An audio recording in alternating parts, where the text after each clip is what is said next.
peu à ce qui étaient nos préoccupations. Donc, a priori, j'ai quelqu'un qui me manque là. Vous êtes 23. Ah, 25. On est bon. On a tout le monde. Donc, je reviens, on était sur IDEC, enfin, notre société qui est une société cible, cédée par le groupe Wind et en cours de reprise par une holding, donc pour une opération de LBO. Donc, si je résume un tout petit peu nos aventures, on a regardé ce que c'était qu'une LBO, si IDEC était plutôt une société qui était une candidate, plutôt une bonne candidate pour ce type d'opération. On a émis quelques réserves à l'époque. Mais on a continué à avancer, puisque derrière le but, c'est quand même de voir à peu près comment on va s'en sortir. Donc ensuite, nous avons calculé quelle était la valeur d'IDEC, en considérant que ce serait sans doute le montant pour lequel elle serait reprise. Donc on était à 27 millions et quelques, ce qui nous a permis ainsi de voir quel était le montant des capitaux propres de la holding, quel était le montant de la dette de celle-ci, et quant à la dette, eh bien, voir quel était le montant de la dette junior et de la dette senior, ce qui nous sera utile dans quelques instants. Dans la foulée, puisque là, la holding s'endette quand même à la hauteur de la moitié de la valeur de reprise d'IDEC, se pose la question du remboursement de cette dette.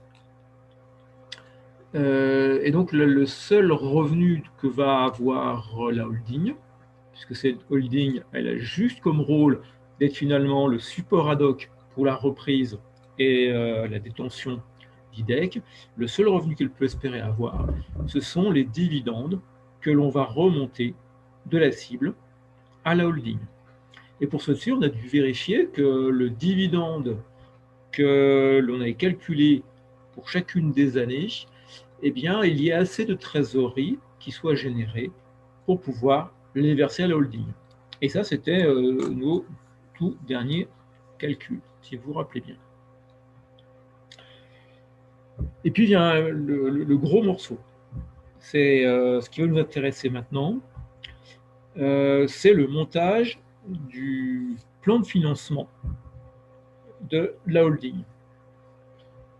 Parce que le plan de financement, vous avez trouvé sur Moodle ce petit document que j'avais mis à votre attention, qui vous permet de revoir ce que c'est qu'un plan de financement. Un plan de financement, finalement, c'est sur plusieurs années, regarder comment, du fait de l'usage de trésorerie, du fait de la réception de ressources encaissables, comment la trésorerie finale va pouvoir évoluer. Donc se rendre compte si les opérations qu'on a mises en place détruisent beaucoup de trésorerie. Donc finalement, on va se trouver une situation qui va être très compliquée, voire impossible à tenir, ou si au contraire, on est plutôt à l'aise. Vous vous souvenez, sur mon PowerPoint, je vous ai montré ce petit graphique des flux de trésorerie de l'optimiste au plus pessimiste. Et un plan de financement, c'est un plan de financement, se présente souvent de la manière de celui que je vous ai mis à l'écran ici, où on va faire le tour un peu des ressources disponibles, qui peuvent être aussi bien des apports de capitaux ou des subventions qui ont été versées à l'entreprise, l'arrivée de nouvelles dettes, ou plus simplement des cessions d'actifs, de la capacité d'autofinancement qui peut être dégagée, qu'on confronte avec des emplois, là aussi, qui sont des emplois qui sont de tout type, mais qui sont de toute façon des sorties de trésorerie, ce qui peut être une augmentation de vos besoins en fonds de roulement, du remboursement de dettes, des dividendes que vous distribuez, ou des acquisitions d'immobilisation. Et confronté à tout cela, ça vous permet d'obtenir à chaque fois ce qu'il vous reste comme trésorerie de chaque année. Et en calculant la différence ressources-emploi, en la rapprochant de votre trésorerie de début d'année, vous avez une idée de ce que pourra être votre trésorerie finale prévisionnelle. Parce que là, je ne l'ai peut-être pas dit, mais on est sur du prévisionnel pour ce plan de financement. Et l'intérêt, c'est de le faire sur plusieurs années. Ce n'est pas un budget de trésorerie aussi strict que ce qu'on a connu dans certains cours d'ailleurs. C'est plutôt planifier sur plusieurs années pour se rendre compte dans quelle direction on va et si on a mis suffisamment de ressources en face de nos emplois. Voilà. Alors, je vais peut-être vous poser la question, qu'est-ce qu'on peut espérer trouver dans le plan de financement de notre holding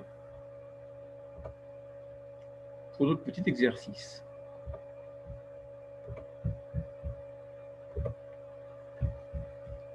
Est-ce que vous avez une idée de ce que l'on pourrait mettre dedans? Puisque là, on est sur quelque chose qui est une entreprise un peu de type particulier.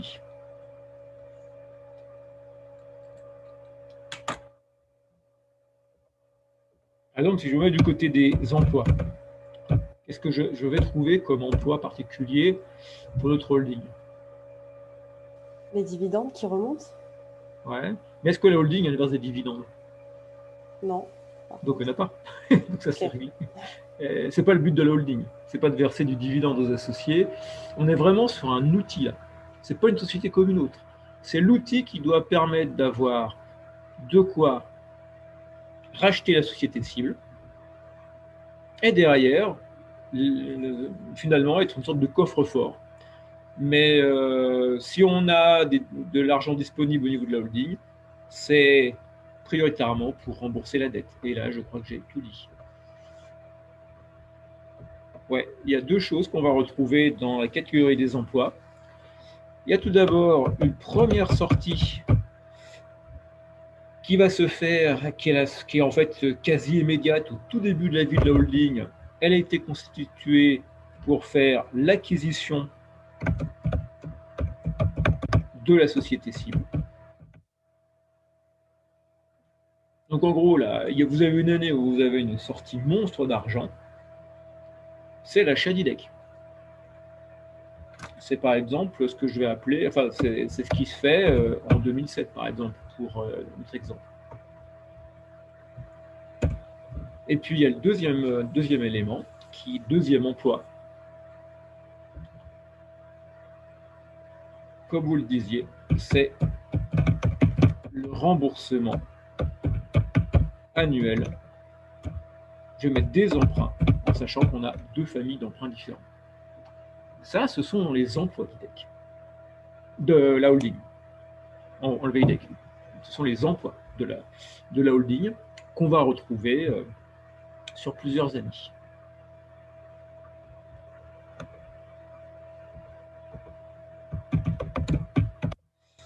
Et quels sont, alors c'est vrai que la holding là est toujours un cas particulier,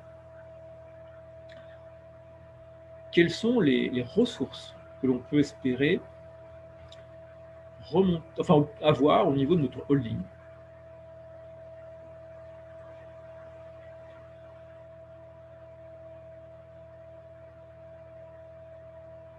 De quoi elle va disposer pour pouvoir faire l'acquisition de la société cible et puis ensuite procéder au remboursement de ces emprunts?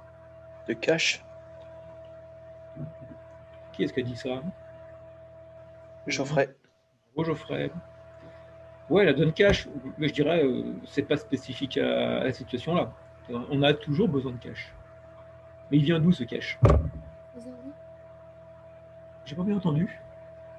Trésorerie.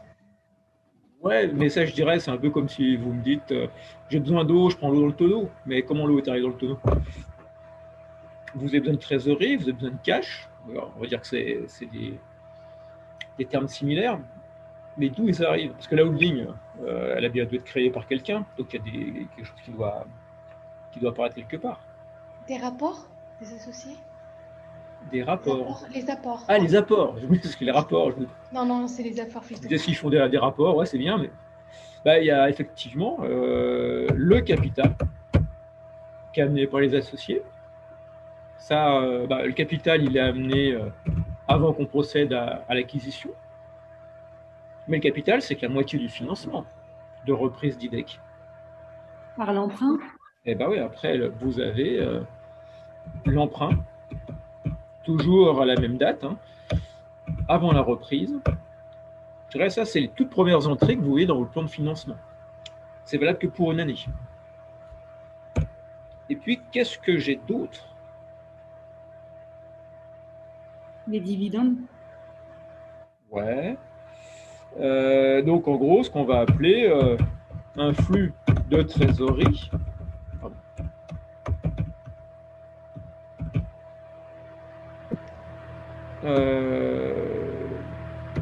Qui est généré par la holding. Il faudra qu'on regarde un tout petit peu qu'est-ce que notre holding a. Il y a le dividende, mais il n'y a peut-être pas que ça. Vous voyez là. Oui, excusez-moi. Il y a les subventions d'équipements reçus. Ouais, mais est-ce que la holding, ici, dans notre cas, reçoit des subventions? Oh. Bah non. Donc, dans notre cas, ça pourrait être vrai. Dans le cas d'IDEC, on a fait à peu près le tour. Hein.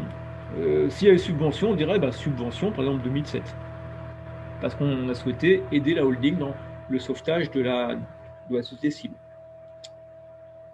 Monsieur, est-ce qu'on peut considérer les réserves comme des ressources? Alors, les réserves de qui? De la holding? La holding, a priori, elle va peut-être constituer des réserves si elle fait des bénéfices. Si elle n'a pas de bénéfices, elle n'aura pas de réserve. Mais en l'occurrence ici, si elle constitue des réserves, elle ira uniquement sur les réserves obligatoires, enfin légales. Parce que toutes les autres, c'est autant de trésorerie qu'elle n'aurait pas à sa disposition pour pouvoir faire du remboursement. Donc elle ne va pas s'embêter avec ça. Monsieur, j'ai juste une question, c'est un petit peu loin du cours. Est-ce qu'une entreprise peut utiliser ses réserves pour payer les dettes ou non? Alors, une entreprise va générer ce qu'elle a comme élément disponible pour rembourser. Et les réserves d'une entreprise, vous vous rappelez que ces réserves, c'est quelque chose qui fait partie de la capacité d'autofinancement. Et la capacité d'autofinancement, c'est la seule ressource qu'une entreprise peut espérer avoir durablement à sa disposition pour pouvoir rembourser ses emprunts. Donc la réponse est oui. Les réserves, entre autres choses, ça sert dans une masse de disponibilité à rembourser sa dette. D'accord, merci, c'est clair. Est-ce qu'on a autre chose comme question? Non. Bon, voilà. Donc là, on a un petit peu notre plan de bataille pour la suite. Donc, si je viens ici faire un tout petit peu de dessin, qu'est-ce que j'ai déjà à ma disposition?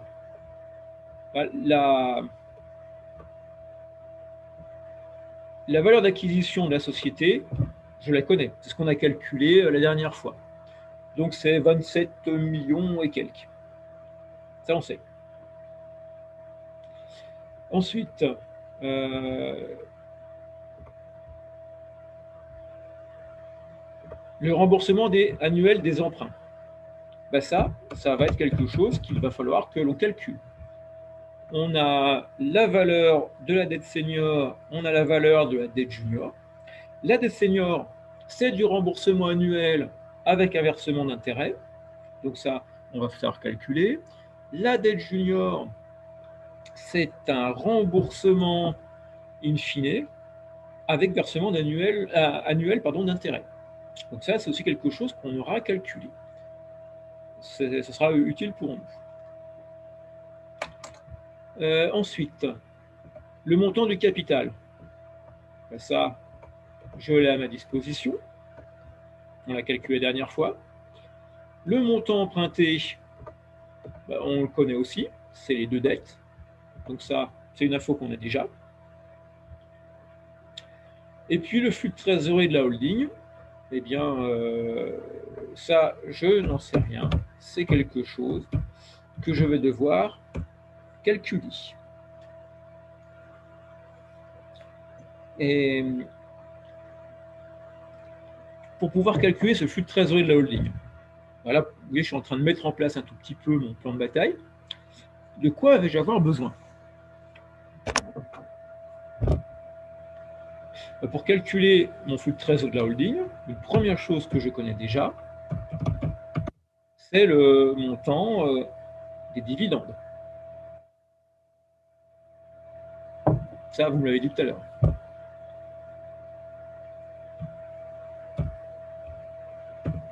Ensuite,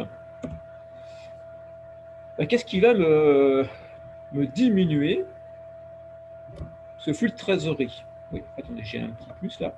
Quelqu'un qui vient me dire quelque chose. Les intérêts, tout à fait. Donc on aura le montant des intérêts que la holding verse pour ces deux types d'emprunts. Donc ça, quand on va s'occuper des tableaux, des amortissements, annuités, etc., des deux emprunts, on devra obtenir nos intérêts.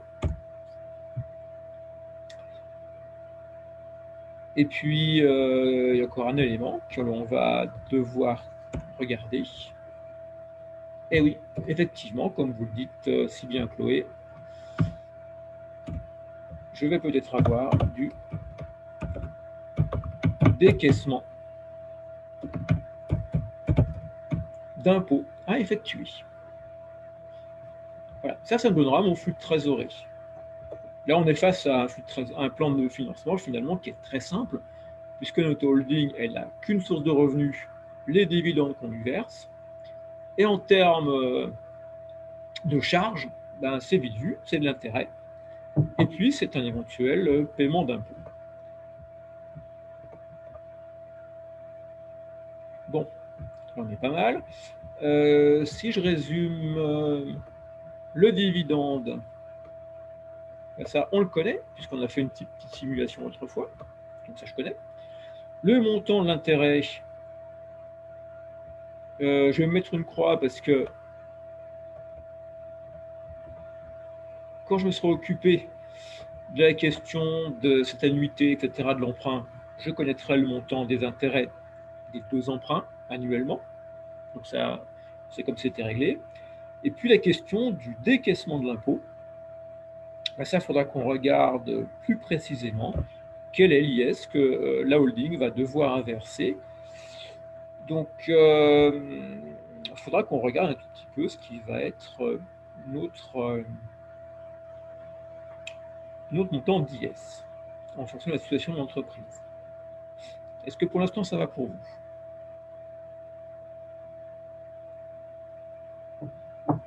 Oui.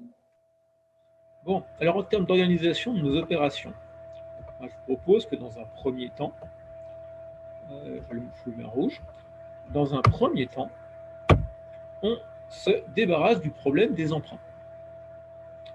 Donc, ce qui veut dire qu'on a deux emprunts différents, on va être bon pour se faire deux tableaux pour le calcul des annuités, intérêts et amortissements de ces emprunts.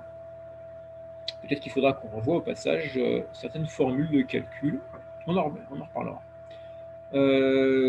Capital emprunt, ça c'est réglé. Dividende, c'est réglé. L'intérêt, ça sera réglé, je vais vous mettre ici, dans la question 1. Le décaissement de l'impôt, ça sera donc la deuxième grosse opération. Il faudra qu'on estime quel est le montant qui sera payé au niveau de la holding.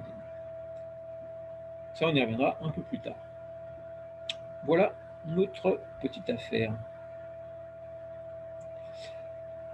Et là, vous pouvez commencer à travailler.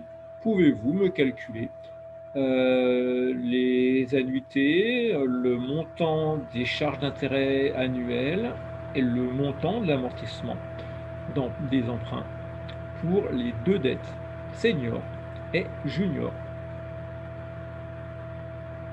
de la holding. Là aussi, utilisez toujours votre même fichier Excel pour que vous puissiez avoir des possibilités de simulation pour la suite.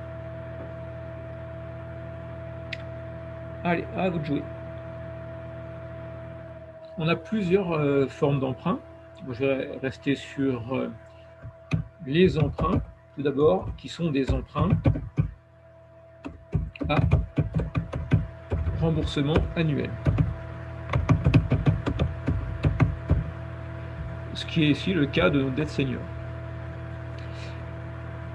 Vous avez dans ces emprunts à remboursement annuel deux familles. Vous avez ceux qui sont à amortissement constant. Ah, ils sont simples, là, c'est bien ça. Pour un calcul à amortissement constant, vous prenez le montant du capital emprunté, je vais vous l'appeler ici K0, et vous le divisez par le nombre d'années de vie de l'emprunt. Par exemple, vous avez emprunté 10 000 € pour une durée de 5 ans. Vous avez un amortissement constant de votre emprunt tous les ans. Eh bien, vous allez dire, je prends le montant de 10 000 € que je divise par les 5 années. Donc, c'est 2 000 € d'amortissement qui sera remboursé tous les ans. Ah, c'est ça, Lisa, vous avez raison. Ça, c'est le cas le plus simple, mais pas forcément le plus fréquent. Par exemple, vous avez la deuxième famille, qui est celle que l'on rencontre. C'est l'emprunt à remboursement annuel, mais à annuité constante. Et dans l'annuité constante, c'est-à-dire toujours le même montant versé tous les ans, vous avez à la fois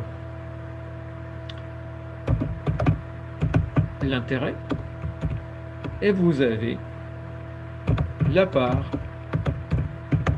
de capital remboursé. Et là, ça rend la chose un peu plus compliquée.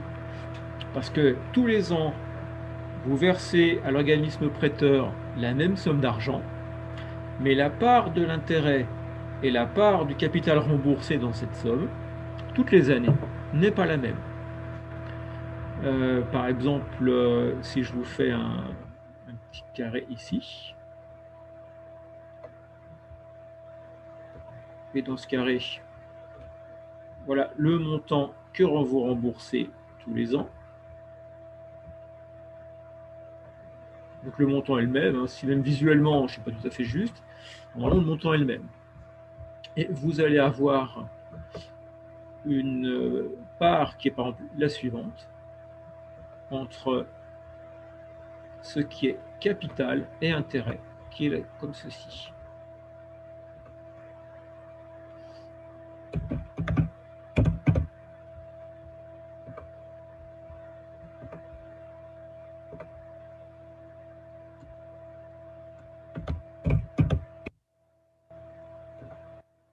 Pour la première année d'intérêt, vous avez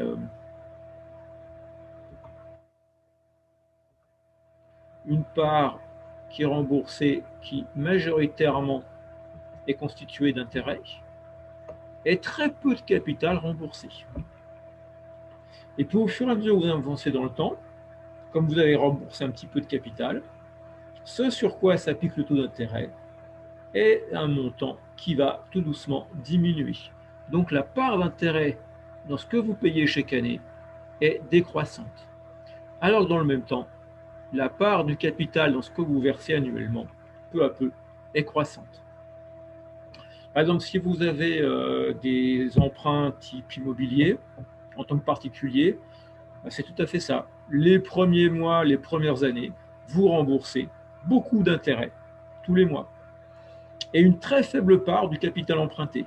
Et puis, quand vous commencez à avancer dans le temps, eh bien, vous payez cette fois un peu moins d'intérêts chaque mois et de plus en plus de parts de capital. Et sur la fin de votre emprunt immobilier, c'est majoritairement du capital que vous payez à votre prêteur. Si vous achetez une voiture, vous savez, on vous dit un loyer, par exemple, de 200 € par mois, eh bien, vous avez quelque chose qui est comme ça. Dans les premiers mois où vous remboursez votre voiture, enfin, vous payez votre loyer, pardon, vous avez beaucoup d'intérêts dans le montant que vous versez et très très peu de capital qui est remboursé. Et pareil, au fur et à mesure que le temps avance, vous remboursez de plus en plus de capital et de moins en moins d'intérêts. C'est pour ça qu'on n'aime pas trop quand vous remboursez par avance votre capital, parce que en fait, vous privez un peu d'intérêt, un peu de prêteur. Est-ce que ça va pour vous?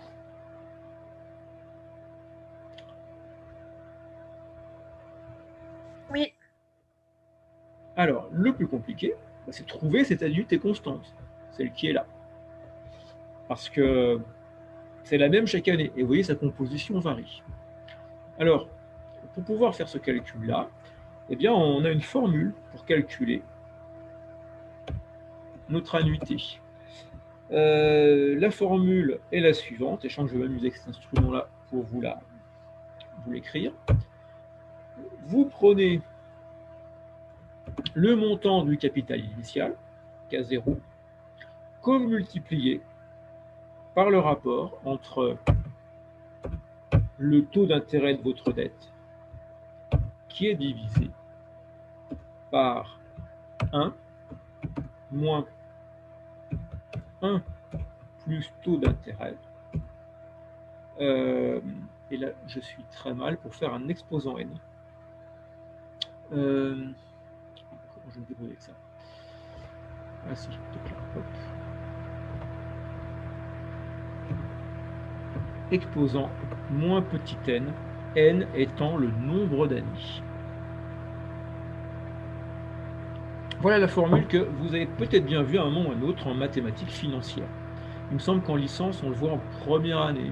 Enfin, je ne mettrai pas ma main au feu, mais il me semble que vous avez des choses comme ça qui doivent passer.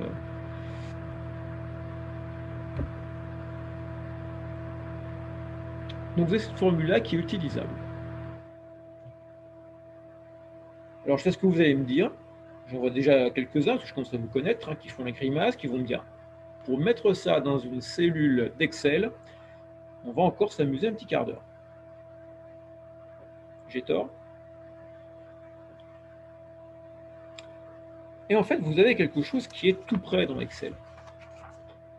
Je vais quitter mon écran blanc pour maintenant vous projeter une petite préparation Excel, rien que pour vous. Donc, ici, je vous montre pour la dette senior ce dont j'ai besoin pour pouvoir faire mon calcul. Je vais avoir besoin de calculer tout d'abord le montant des annuités. Eh bien, pour calculer ça, j'ai une fonction qui existe sous Excel, toute prête. Je vais dans Formule, Calcul financier, et dans Calcul financier, vous voyez ici, j'ai la fonction VPM qui apparaît. Je la sélectionne, et vous avez ce petit tableau qui pour nous s'ouvre. Et dans ce tableau, on va me demander dans un premier temps le taux d'intérêt de la dette. Alors moi, dans mon tableau, j'ai préparé ça 5%. Vous avez ensuite un truc abominable qui s'appelle NPM, qui est traduit en vous disant est le nombre total de versements pour rembourser le prêt. Ici, il faut comprendre en fait la durée de vie, 5 ans. Et puis enfin, vous avez une dernière ligne à renseigner, ce qu'ils appellent le V petit a, qui, alors là, c'est le pire des choses qu'on puisse faire, parce que c'est de l'Excel américain mal traduit, où on vous dit que VA est la valeur actuelle, c'est-à-dire la valeur présente du total des remboursements futurs, mais en fait, c'est le montant emprunté, les 8248 de notre emprunt senior. Vous avez vu la manip? Je dis OK. Et là, vous voyez, j'ai un petit souci, c'est que l'annuité, apparaît avec un montant négatif. Bon, bah ça, c'est simplement une particularité d'Excel. Comme lui est dans une logique de calcul type sortie de fonds, puisque l'annuité, c'est quelque chose qui sortira de l'entreprise, il vous le donne avec un montant négatif. Pour me débarrasser du problème, je mets moins devant la fonction VPM, et j'ai mon 1905 maintenant qui est tout beau, tout propre, dans mon tableau.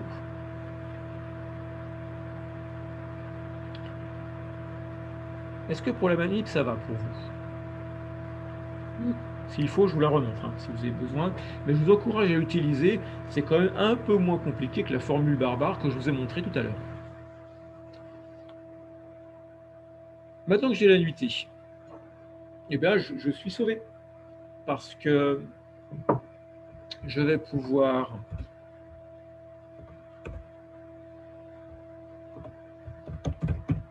calculer le montant des intérêts.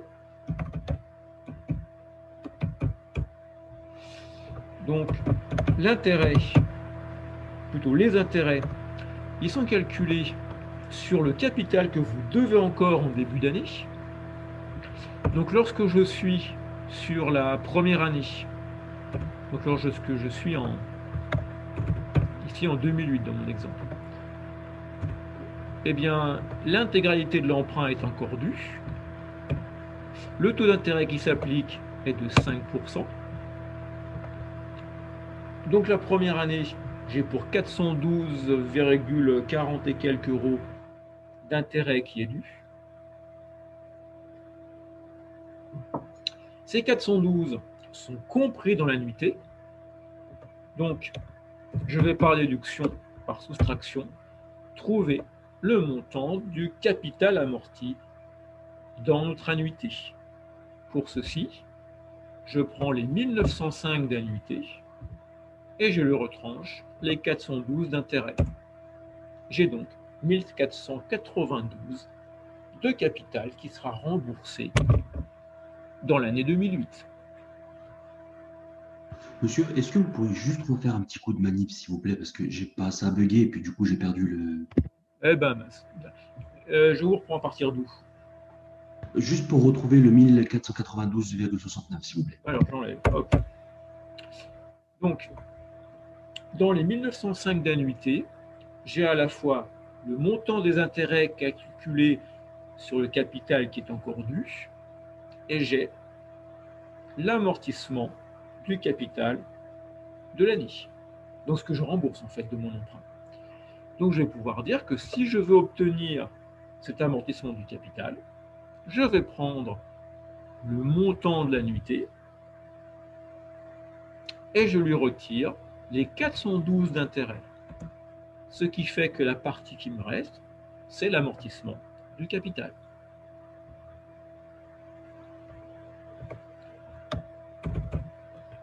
Je vais vous montrer comment je fais ce calcul également pour 2009, de la manière suivante. Début 2009, le capital que je dois encore à ma banque, enfin à ma banque ou à quelqu'un d'autre, pardon, eh bien, c'est le montant initial moins ce que j'ai déjà amorti en 2008. Donc en 2009, le capital restant dû est de 6 755. L'annuité est constante, c'est donc toujours 1905 d'annuité. Et bien maintenant, je retrouve la même chose que j'ai fait pour l'année précédente. Je vais calculer le montant des intérêts versés en 2009 à 5% de 6 755, c'est un peu plus de 337 euros d'intérêt. Ces 337 euros d'intérêt font partie du montant de 1905 de l'annuité. Donc, comme tout à l'heure, pour obtenir le montant de mon emprunt remboursé, je prends l'annuité moins l'intérêt. Et en 2009, c'est 1567 de remboursement de dette qui aura lieu. Monsieur, moi j'ai une petite question. Du coup, concernant l'unité de remboursement, les 1905,009, Ouais. pourquoi est-ce que en 2008 et 2009, ça serait la même chose? Et je suppose que pour le restant des années, c'est la même chose aussi. Parce que c'est ce qu'on appelle un emprunt à annuité constante. C'est-à-dire que le montant versé chaque année au prêteur, intérêt plus amortissement, est toujours le même. Et c'est par contre la composition qui varie au fil du temps. C'est-à-dire que c'est un type d'emprunt particulier, ça que vous avez ici. Oui, ça, d'accord, mais le fond, c'est parce que l'entreprise l'a négocié comme ça? Parce qu'elle a négocié comme ça, ou parce que son vis-à-vis ne lui a pas laissé le choix, en lui disant ok, on vous prête, mais on vous prête à annuité constante. Parce que vous voyez que c'est beaucoup plus intéressant pour le prêteur, parce qu'en fait, les premières années, vous avez un montant important d'intérêt qui est versé, qui va être déclinant dans le temps. Vous voyez, la tendance va se poursuivre. Ce qui fait que lorsque vous avez une confiance que très relative en votre interlocuteur, eh bien, en fait, vous récupérez le maximum d'intérêt les premières années. Donc, en fait, vous récupérez l'équivalent de ce que vous avez prêté sur les premières années. Et que si jamais c'est quelqu'un qui est risqué en face de vous, qu'il fait défaillance sur la fin, eh bien, vous avez récupéré, ou à peu près récupéré, ce que vous aviez prêté grâce à cela. D'accord? Si. Voilà. Et puis pour les années suivantes, je vous laisse poursuivre, c'est le même type de calcul.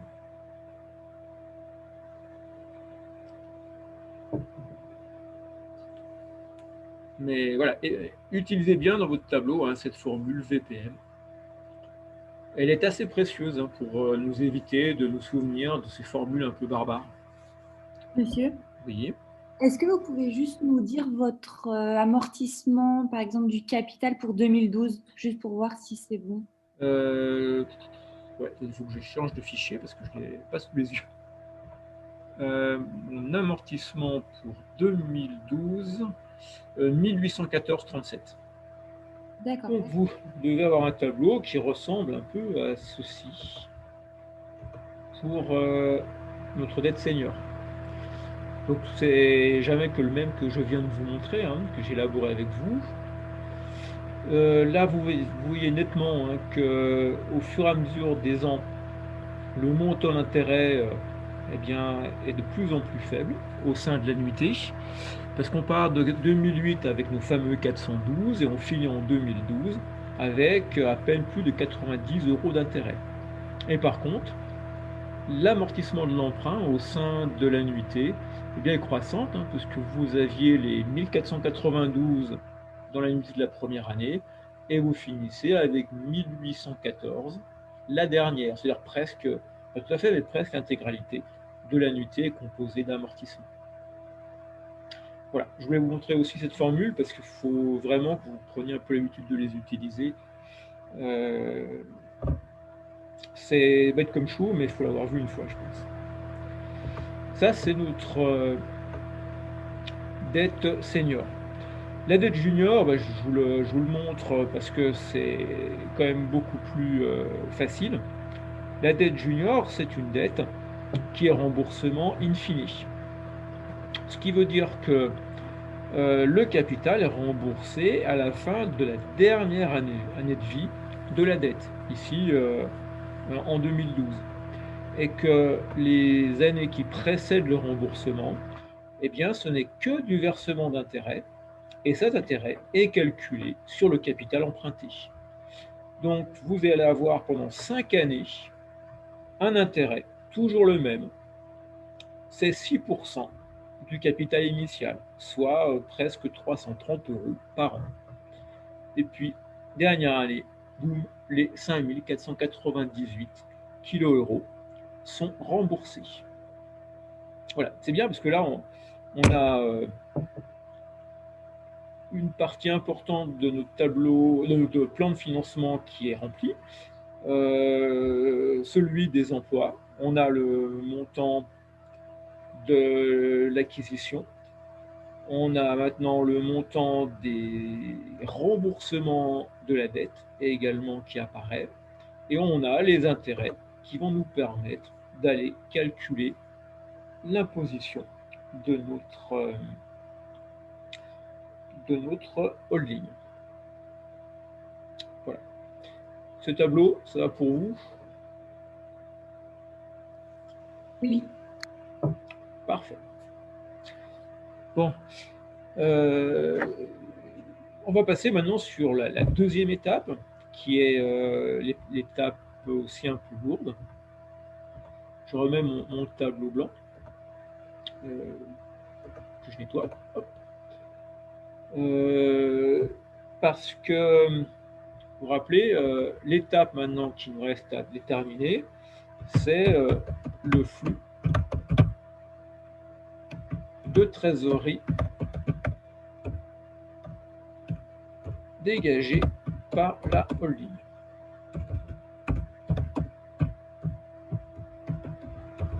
Voilà. Par la holding.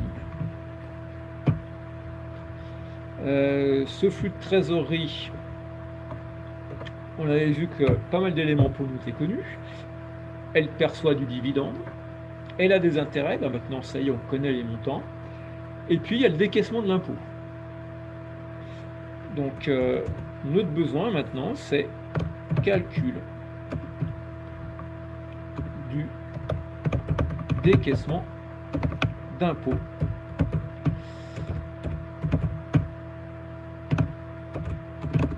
De notre holding.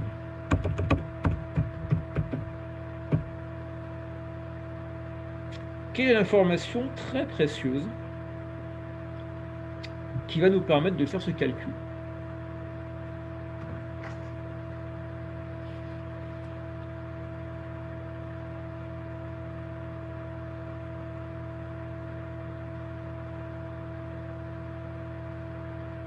Quel est le régime fiscal du groupe qui nous intéresse ici?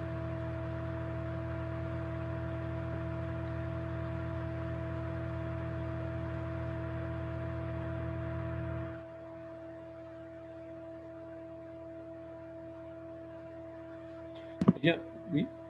Quand vous dites régime fiscal, c'est IS par exemple, ça? Alors ça, oui, mais c'est commun à n'importe quel type d'entreprise, le calcul de l'IS.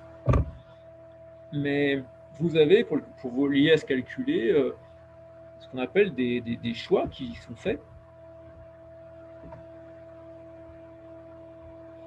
Ici, le choix qui est fait, c'est le régime de l'intégration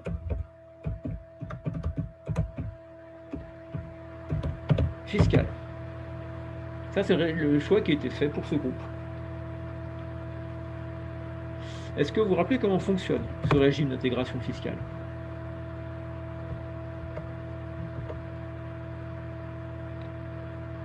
C'est pas une quote-part réintégrée, je sais plus. Là, c'est pas tout à fait une quote-part. C'est-à-dire qu'on Un utilise... pourcentage de... Il n'y avait pas un truc 5%. Alors, il y a du pourcent, mais on verra comment ça Ok. va plus dans le détail. L'idée générale, c'est qu'on fait une consolidation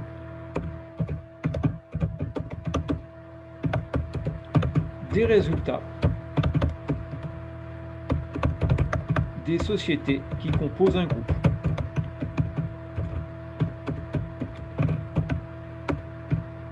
La holding étant elle-même comprise comme une société du groupe. Donc c'est ce qu'on appelle des régimes mère-fille également. Je vais prendre le résultat de toutes les sociétés du groupe et les additionner. Et c'est au niveau du groupe que l'on va calculer l'impôt et non pas au niveau de chaque société concernée. Ça, c'est l'avantage, c'est que vous allez prendre les résultats des bénéfices des entreprises qui font des bénéfices, mais vous allez prendre également les résultats des entreprises qui ont des pertes. Je m'explique. Imaginez que vous avez un groupe, vous avez l'entreprise 1, son bénéfice avant impôt est de 900. Vous avez l'entreprise 2, son bénéfice est de moins 300. Elle fait des pertes. Si je n'ai pas d'intégration fiscale, vous allez dire la chose suivante. L'IS de l'entreprise 1, ben ça va être un tiers du montant, 300. Et puis l'entreprise 2 qui perd de l'argent, impôt 0. Donc vous voyez qu'au niveau global, mes deux entreprises du même groupe, c'est 300 d'impôt qui est payé. Avec le régime de l'intégration fiscale. Je vais réfléchir au niveau du groupe. Donc je vais calculer le bénéfice groupe. Ici, le bénéfice groupe, c'est 900 qui vient de la première société, auquel je rajoute, je fais ma consolidation, moins 300, deuxième société, c'est-à-dire que je suis à 600 de bénéfices au niveau du groupe. Soit un IS pour le groupe, qui va être calculé sur les 600, l'IS est de 200. Voilà, quelque part, l'intérêt, voilà, directement, l'intérêt de ce régime d'intégration fiscale. Si je suis un groupe, la deuxième situation est quand même un peu plus intéressante, parce qu'on a ici un tiers d'impôt en moins quand même, 100 d'impôt en moins. Et du coup, monsieur, c'est utile uniquement quand on a des sociétés, donc des filles qui font des pertes. Alors, j'irai pas jusqu'à dire fait des pertes. Mais ça évite aussi les calculs d'impôts en cascade. Parce que vous voyez, imaginez que l'entreprise 1, enfin les deux entreprises bénéficiaires remontent du dividende à la tête de groupe. Ben, imaginez, vous avez l'entreprise 1 qui a fait 900 de bénéfices, 300 d'impôts. Okay. L'entreprise 2, je sais pas, elle a fait 600 de bénéfices, donc 200 d'impôts. Je remonte à l'entreprise mère, à la holding, des dividendes. Par exemple, je remonte les 600 de la première entreprise, les 400 de la deuxième. Donc, hop, revenu de 1000 pour la holding. Bon, la holding paye 2-3 trucs. Il lui reste 600. Boum, on recalculerait l'impôt sur les 600. Donc, vous auriez une double imposition pour les mêmes montants. Vous me suivez ? Donc ça évite aussi quelque part de payer 2 fois ou quasiment 2 fois un impôt qui porte sur le même bénéfice. Là, je vous montrais le cas où on utilisait les entreprises qui gagnent et qui perdent en termes de résultats, mais c'est surtout pour éviter mon deuxième exemple aussi que ça existe. Il y a des conditions pour que vous bénéficiez de ce genre d'option, parce que c'est une option que vous prenez volontairement. Ce n'est pas le fisc qui vous dira « Ah, dis donc, vous pourriez bénéficier de ça ». C'est à vous de savoir que ça existe. La première chose, c'est qu'il faut qu'il y ait une détention à 95% des filiales. C'est peut-être à ça que vous faisiez allusion, Chloé. Oui, c'était ça. Voilà, donc c'est 95% de détention du capital des filiales. Ce qui pour IDEC sera le cas, puisqu'on va avoir 100% de détention. Il faut que l'IS soit dû en France. C'est-à-dire que vous soyez une entreprise qui paye ses impôts en France, pour faire simple. Mais c'est vrai pour les holdings.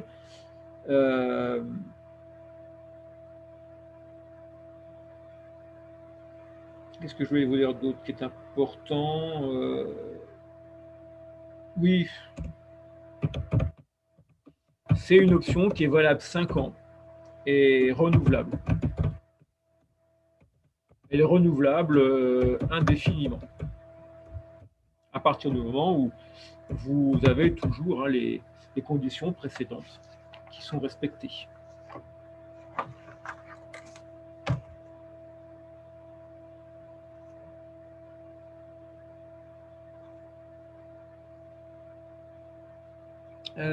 Et puis, si je ne fais pas d'erreur, parce que moi je ne suis pas fiscaliste, hein, donc je trouve mes limites, si je ne fais pas d'erreur, si vous avez des filiales qui sont dans l'espace économique européen, que vous détenez à 95%, vous pouvez, il me semble, fiscalement également faire quelque chose.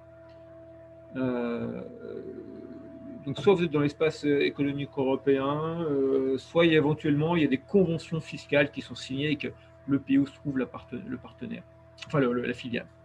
Ça, je voulais savoir avec Ben Arporel, parce que là, c'est des points de détail que moi, je ne vais pas forcément explorer tous les jours. Ce qui nous intéresse, donc, c'est ça. Donc, pour notre calcul, on va devoir se dire, au niveau de groupe, où est-ce qu'on en est en termes de résultats consolidés. Est-ce que je peux effacer mon petit tableau blanc là? Oui. Alors, j'efface. Hop. Je repars avec autre chose. Alors, comment je vais procéder? La manière suivante. J'ai IDEC qui réalise des bénéfices. Et il va falloir que je prenne en compte les bénéfices et également ou les pertes de la holding. Alors, je commencerai par aller prendre le REX avant IS d'IDEC. Là, on a déjà rencontré le REX, si vous vous souvenez, on l'a calculé dans les premières questions. C'est pour ça que j'ai insisté beaucoup pour que vous ayez les tableaux tout faits. Et puis, qu'est-ce que je vais faire au niveau de la holding?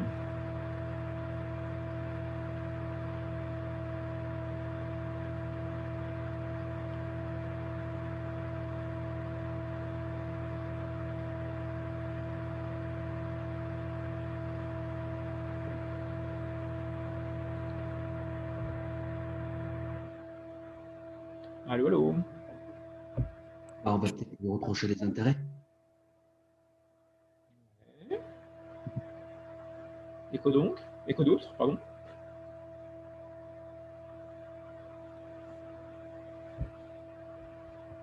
Du coup, on a le résultat d'exploitation. Nickel. On lui retranche les... Ah, vous me faites plaisir, Anissa. Et toujours sur le chapitre où généralement j'ai un grand blanc. Là, vous me faites plaisir. Du coup, je ne suis pas sûr. Du coup, on retranche les intérêts à payer par la holding. Intérêt Donc, payé par la holding. Excusez-moi, je note en même temps. Ouais. Du coup, après, forcément, on obtient le résultat de l'ensemble. Donc là, on a le REX, on a le REX groupe qui apparaît. Et après, on calcule l'IS du coup qui est appliqué. Ouais. Et derrière, là-dessus, d'où l'IS groupe qui est acquitté au niveau de la holding. IS groupe au niveau holding.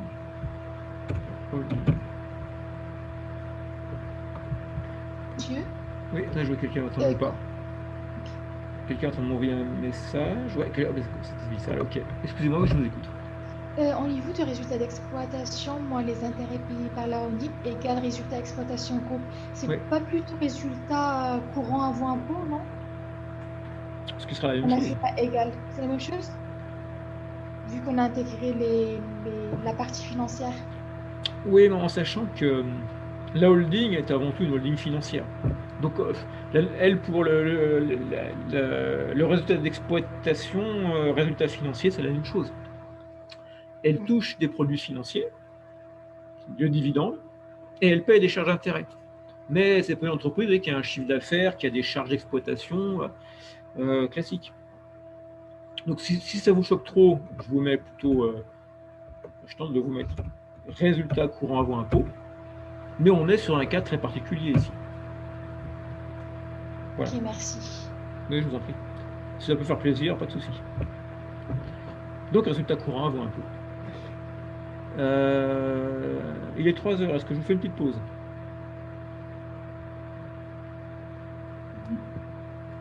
Ok. Et après, on sera sur la dernière ligne droite. Calcul donc de l'impôt. calcul du flux de trésorerie de la holding, et puis montage, cette fois-ci, des derniers éléments de notre...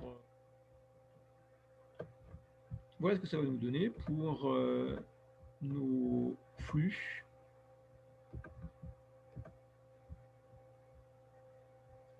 Tout d'abord, l'impôt à payer. Là, je vous laisserai faire sur votre tableur hein, les calculs. On va retrouver ce qu'on vient de voir. Je pars du résultat exploitation d'IDEC. Donc, si vous vous souvenez, hein, en 2008, on a vu qu'on était à 3300 avant impôt, 3300 en 2009, 4000, 3000, 5000 pour les années suivantes. On va ensuite s'occuper des intérêts payés par la holding. Ces intérêts payés par la holding, eh bien, c'est à la fois la somme des intérêts de la dette senior et des intérêts de la dette junior.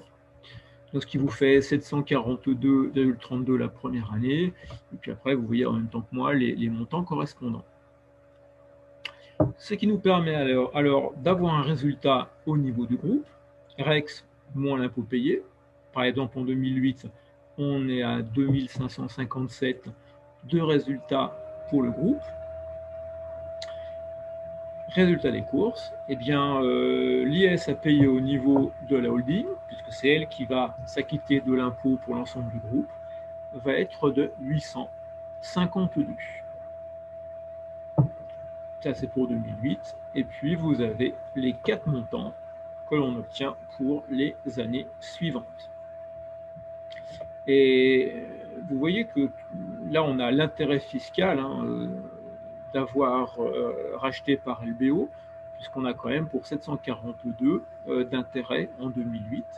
La seule chose, c'est que cet levier fiscal, s'amenuise au fil des ans.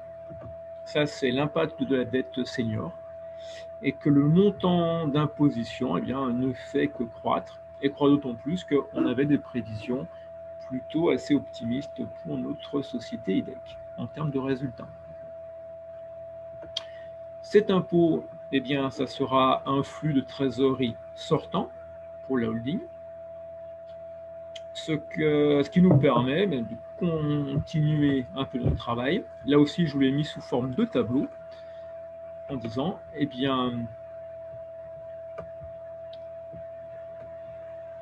le flux pour notre holding va être le suivant. Le flux rentrant, c'est ce qu'on a dit depuis le tout début de cet après-midi, c'est le dividende que IDEC verse à sa société mère, par exemple 2200 en 2008. La holding, en termes de flux sortant, c'est le montant des intérêts et le décaissement d'impôt. Résultat des courses, si je suis en 2008, le flux de trésor de la holding va être un flux de 605,12. Puis 754 pour finir en 2012 à 1386.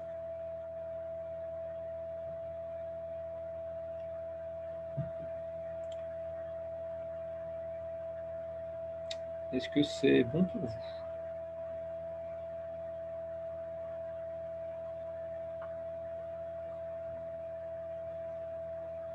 Oui.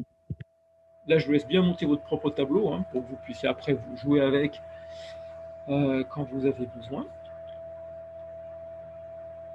Et puis, là maintenant, on a tout ce qu'il nous faut pour pouvoir monter notre plan de financement.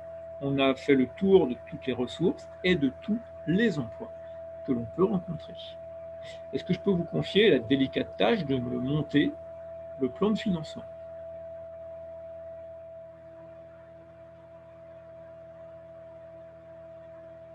Est-ce que ça revient à calculer le CMPC, comme on avait fait? Alors, là, le CMPC, c'est pas trop ça. Il y a bien l'idée qu'on a un taux à calculer, mais c'est ce qu'on appelle, vous avez vu ça certainement au marché FI. Alors, on appelle ça un tri, on appelle ça aussi un taux de rendement actuariel ou taux de rendement attendu. On calcule la vanne et on calcule... Alors, il y a une dimension vanne, on peut faire l'économie de la vanne en allant directement sur ce qu'on appelle le tri. L'idée est la suivante, en faisant très simple, vous avez la valeur de l'investissement qui a été réalisé par les actionnaires. Vous avez quelques années qui passent, et puis vous avez cette valeur 2012 qu'on va constater. D'accord? Et ce qu'on essaie de savoir, c'est en fait quel est le taux de rendement de notre investissement. Vous avez acheté quelque chose 100 aujourd'hui, donc nous sommes le 23 novembre 2020. Vous le gardez plusieurs années et vous le vendez par exemple 400. Donc en novembre 2025, vous vendez 400. Quel a été le rendement de votre investissement? Ça, vous avez dû le voir l'année dernière, non? Au marché fichier.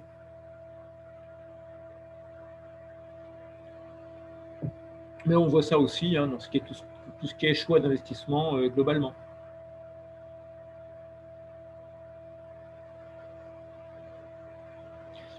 Bon, pour continuer dans l'affaire, le montant de l'investissement. Allez, combien est-il le montant d'investissement?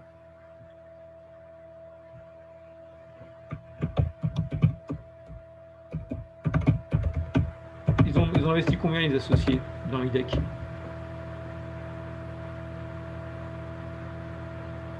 – 13 747 euros. Ouais, tout à fait. Kilo euros. Bon. Ouais, ils ont mis 13,8 millions presque. Donc ils ont investi cela. Donc ça, on a l'info. On est bien.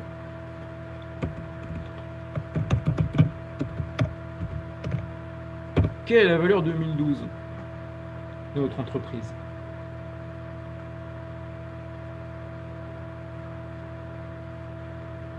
Ou plus exactement, quelle est la valeur des capitaux propres d'IDEC? –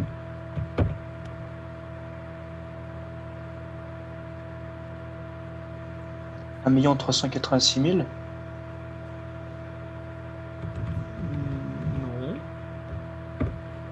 Si on veut la valeur des capitaux propres, alors on va dire finalement,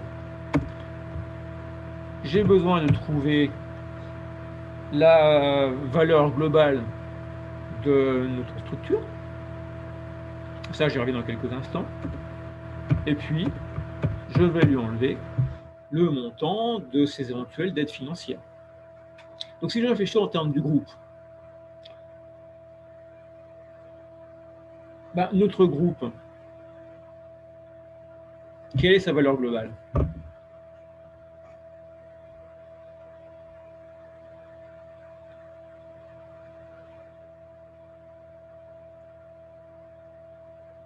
La valeur globale du groupe, c'est la valeur de ce qu'il possède. Donc, le groupe, il possède quoi? Il possède IDEC. Là, je joue sur du velours parce que IDEC n'est pas endetté. Et puis, on va retrancher la valeur de la dette financière du groupe. Quel est le montant de la dette financière du groupe à la fin 2012? Ce qu'on a dit, du coup, on a 9 433. Ouais. Donc, on va d'abord trouver la valeur de IDEC, donc la valeur de l'entreprise avec les dettes et la trésor. Et d'ailleurs, IDEC, du coup, elle a de la trésor, c'est ça? Ouais. C'est pour ça que je n'ai pas été plus loin pour l'instant, on y reviendra à tout ça. Mais... Du coup, en fait, on prend la valeur de la holding plus de IDEC. Et IDEC, du coup, il a une valeur auquel on soustrait la dette de la trésorerie négative de la holding, qui est de 9 et quelques, et on obtient le résultat. Ouais.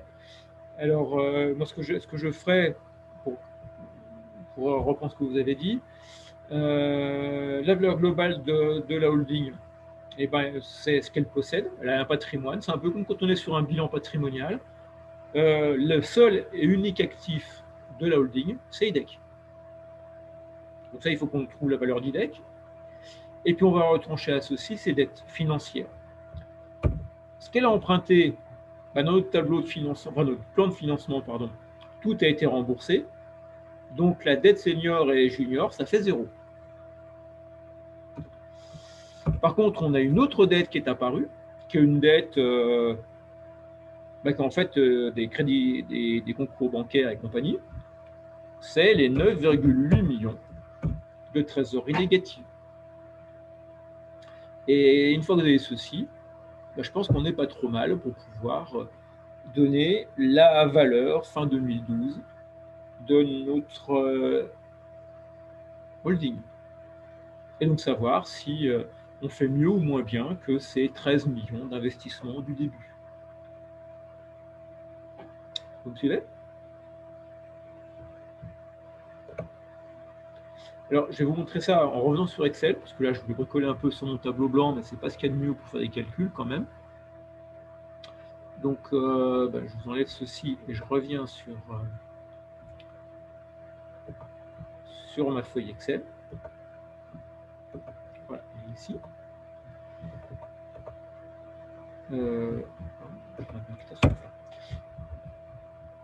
Alors, pour ceci, il va falloir qu'on aille voir d'autres choses. Attention, un peu plus bas, je passe tous mes tableaux. J'ai besoin de connaître la valeur d'IDEC. Pour IDEC, je vais passer en deux temps. Je vais dans un premier temps aller chercher la valeur globale de l'entreprise.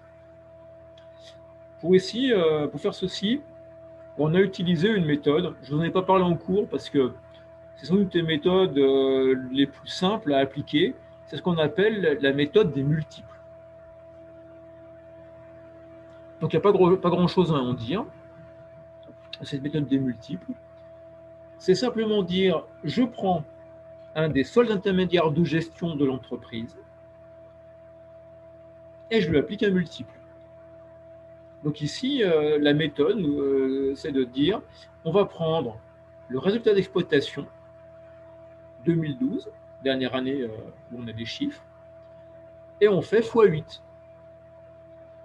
Et ce multiple, eh bien, vous est fourni généralement par les chambres de commerce. C'est très utilisé pour les petites entreprises, assez peu quand même pour des grosses entreprises industrielles.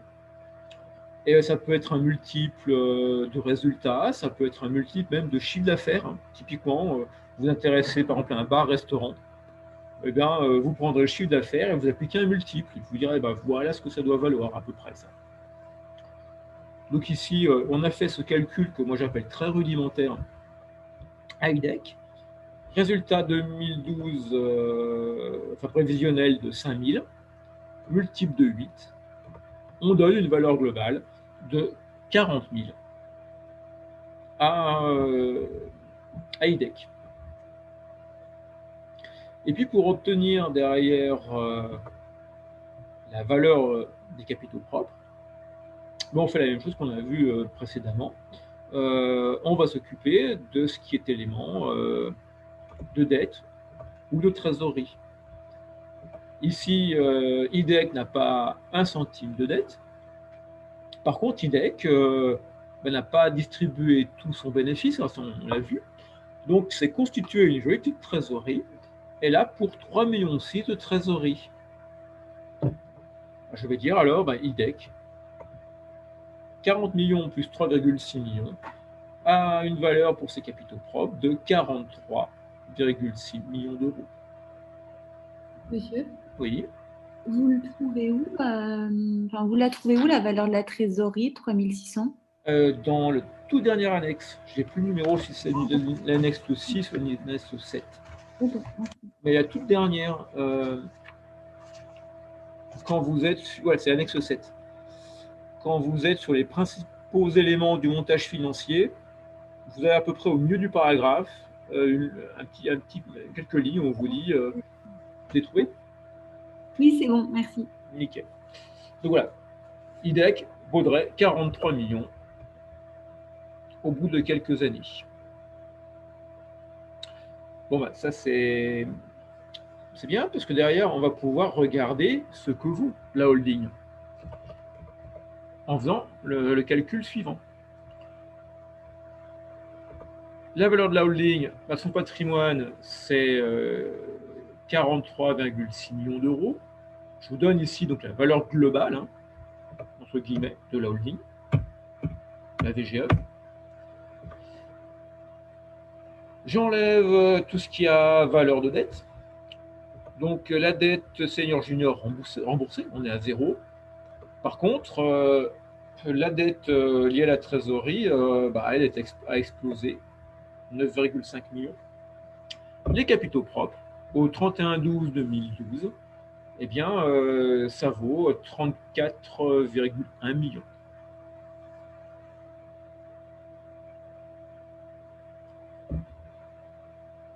Voilà ce que vaut la holding.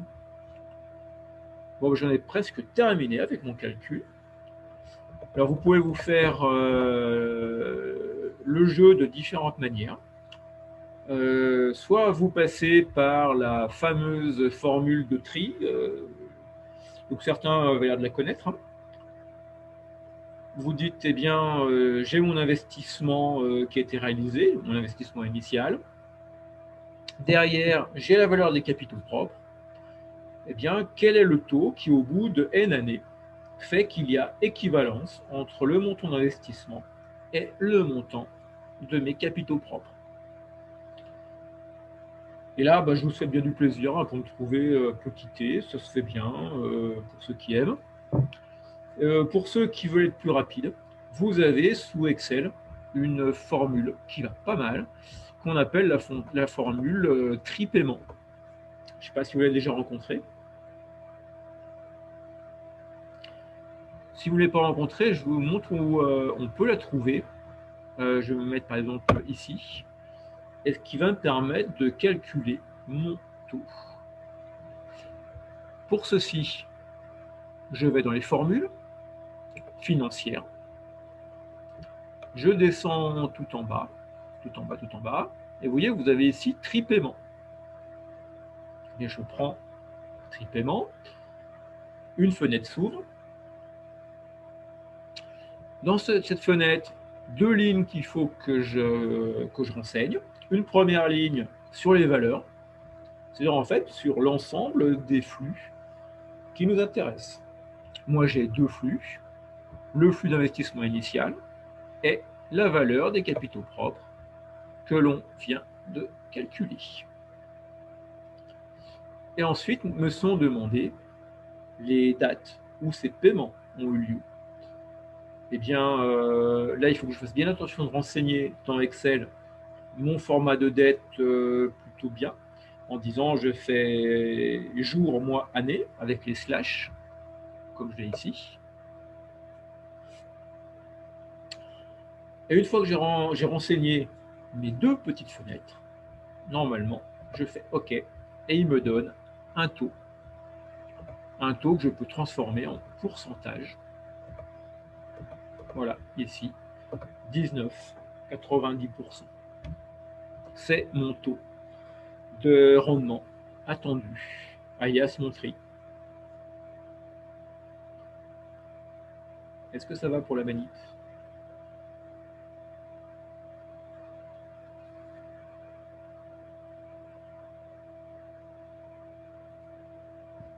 Donc, ce qui fait que monsieur, là, globalement, ce qu'on a dit avant par rapport à l'entreprise, comme quoi c'était un mauvais investissement, etc., ça ne tient pas la route non plus, parce que là, l'entreprise, ils ont un bon taux de rendement. Alors, la vraie question, c'est pour qui est-ce que c'est une bonne ou une mauvaise affaire?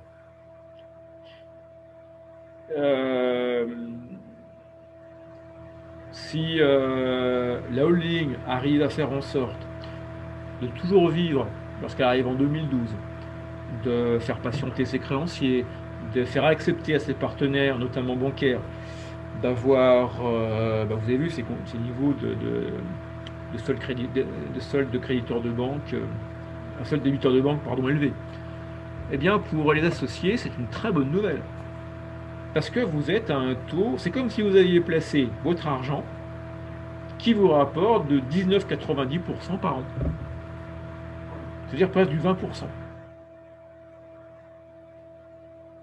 Les associés ont amené le minimum d'argent possible. Ils ont fait moitié-moitié dette, capitaux propres. Ce qu'ils ont amené, maintenant, fait que la holding, elle vaut 34 millions d'euros. Et c'est comme s'ils avaient placé l'argent à presque 20%. Donc, comme vous le dites, c'est une affaire qui n'est pas mauvaise pour tout le monde. Là, typiquement, le fonds d'investissement, 2012, il les a investis d'un groupe qui a des problèmes de trésorerie, mais quelque part, ce n'est pas leur problème. En revendant à cette prévision-là IDEC, ils ont fait une super affaire. Et ils peuvent maintenant penser à aller investir ailleurs. Mais ils ne vont pas rester plus longtemps. 5 ans, c'est même beaucoup pour un fonds d'investissement.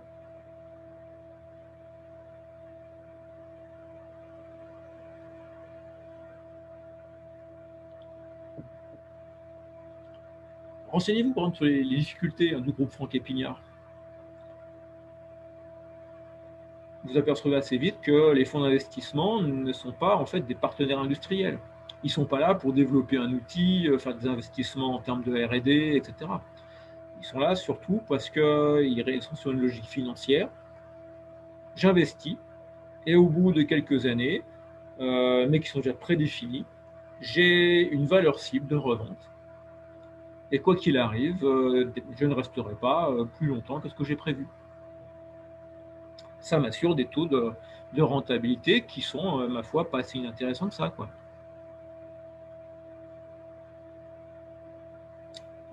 Est-ce que c'est possible que vous remontrez la formule TRI, s'il vous plaît? Je suis dessus, là, non?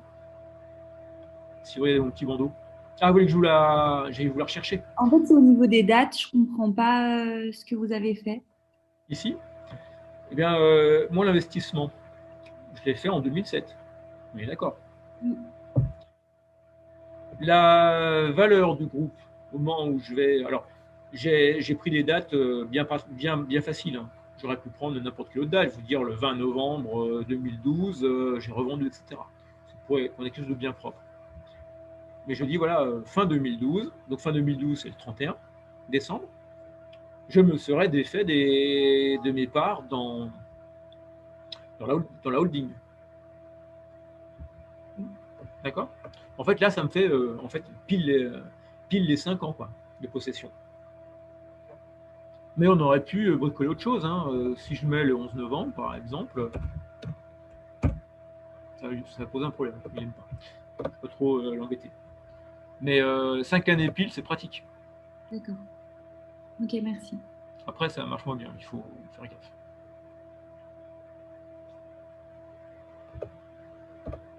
Monsieur, Oui. dans votre formule, le fait de mettre un moins sur la valeur de l'investissement en capital ou un plus, ça revient au même ou pas? Non, ça ne revient pas au même parce que là, en fait, c'est l'idée de vos flux de capitaux. Donc, l'investissement, ça a été pour vous un flux sortant. J'ai mis 13 millions sur la table. Et puis, vous avez le flux rentrant. Ces 13 millions se transforment en 34 aujourd'hui, qu'on va me payer. Parce que je n'en ai pas. Ok. Voilà. Et puis, ça vous donne Alors après, vous pouvez essayer la résolution manuelle, avec la petite formule qui va bien. Hein. S'il y a des amateurs, je vous en prie, n'hésitez pas. Moi, j'ai passé l'âge. Mais une petite racine de n, ça se refuse pas. Hein.